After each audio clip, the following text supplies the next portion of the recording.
My name is Abby Duke-Eagleson. I'm a speech-language pathologist and voice specialist, and I'm a parent of a child with ADHD.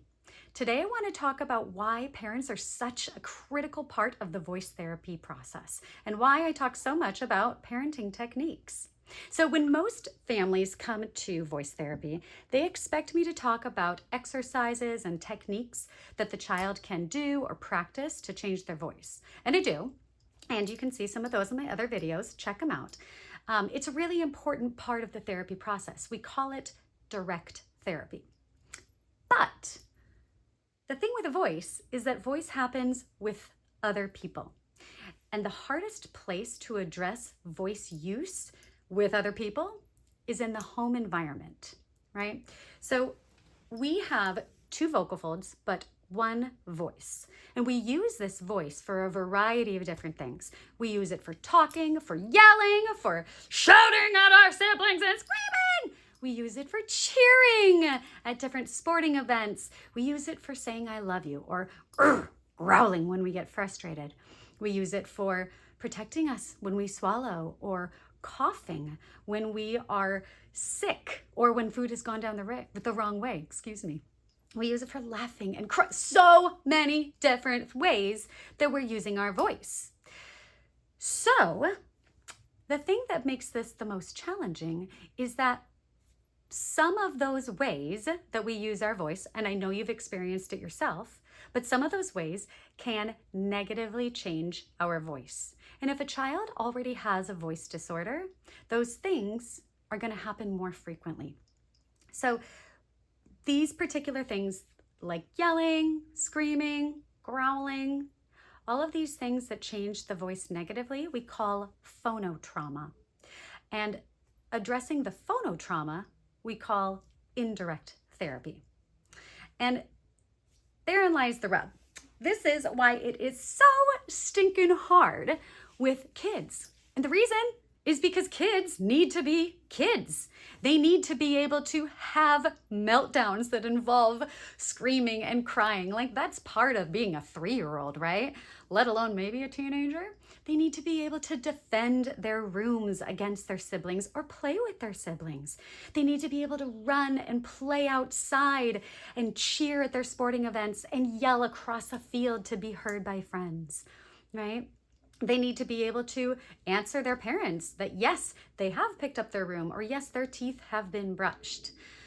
The challenge though is in order for them to change how their voice is used so that then they can have time for voice healing is we need to address the family dynamics, right? And really thinking about that, it's the parents who are responsible for the family dynamics. Just one more thing to pile on parents, right? I like to use the analogy of a broken ankle.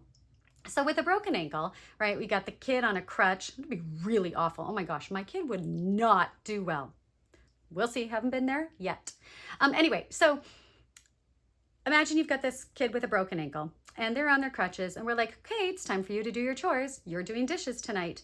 They're going to try to, grab you with their crutches, like figure out how to grab a plate and then take that over to the kitchen. And that's not going to happen. We're not going to make the kid who's on crutches with a broken ankle do the dishes, right? We are going to accommodate for them, for the healing. We are going to let them get out of doing the dishes while they heal. The thing with voice is that unlike a broken ankle, which we can see, right? There might be a boot or a cast or crutches. A voice has a sound, but it's technically an invisible disorder or an invisible disability, right? So what we need to think about is how we are allowing for space in the environment to allow for space for the voice to heal, right? The parents are going to accommodate. The kids in the family are also going to accommodate. So parents, how we are addressing sibling dynamics might have to be different for a kid with voice disorders, right? Or a voice disorder.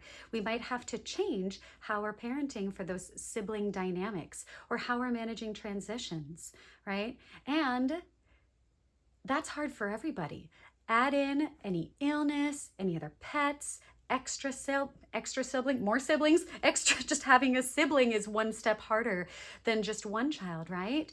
And then if we have any sort of emotional dysregulation, autism, ADHD, any neurodivergence, like this just makes it harder. So all of these tools that we're talking about, parents, like you are such an important part of the voice therapy process. I think of it like, we've got team your kid, right? I'm the coach. Your kid is front and center. They're the quarterback or whatever sports analogy you want to use. And then you're the teammates, right? You're the one that's coming and being like, I got you over here. Like, hey, let's try this play instead. So what I want you to do is know that I am here for you. And I'd love for you to leave a comment down below and let me know, where do you find it hardest to manage the voice use in your home, right? How can we work together to help this child so that we can create space in the home so that we can create healing of the voice? All right. Subscribe. Let me know. I'll see you soon.